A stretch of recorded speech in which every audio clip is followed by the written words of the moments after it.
So the thumbnail you see for this video is the front cover for an album by Earl Brutus. So that was a Sheffield band that went from something like 93, 94 to about 2004. Um, my point of this being video is so that band became absolutely obsessed with that documentary Paul Sykes at Large, and there's been a lot of I've come across that time and time again. Of course, you all know my story. I watched the documentary, read his book, walked at the story, met all the characters. Um, I've released my 23rd book. Basically, I'm going to be doing at least 30 books. I've got 4 finished, not yet released. But my point to that was, if I'd have never watched Paul Sykes at Large, I would never, I repeat, never have written one book in my entire life. You've all seen so there's a band called the Cribs. So they went on tour with one of our book covers on their drum. I'm just trying to think what it was. It was Rob Brenton's "It's Sharks" on the drum kit. Never asked us for it, but no, there again, I think they're actually a local band, and they're obviously captivated by the whole story.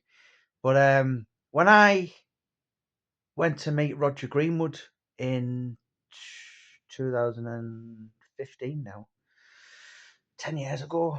Now, Roger sadly passed last year, and he said to me, for all the things I did in life, all the things, a career, my work on calendar television, Yorkshire television, whatever. Everyone wanted to talk to him about that. It was almost like he lost his identity. I remember him telling me, he said he was at an awards, some kind of ceremony, and Ricky Gervais came over and was like, "Are you the Roger Greenwood who made Paul Sykes at Large?" Another time, Robbie Williams, same thing again. Yeah, yeah, that's L Brutus. I think they were quite successful. I'd like before my time, but I was at school, and I've never really took much notice of him. I did message him on Twitter the other day, and I'm possibly maybe even going to get an interview with him. But they put Dennis Flint on one of the front of their albums, which is kind of unique, isn't it? It's Roger Greenwood did say to me when he interviewed um, Dennis. Oh, it's kind of Paul. So they made that from '88 to '89. So it was aired December the 6th, 1990. But they wanted to do something on Dennis Flint, as in a documentary himself, and I think he declined.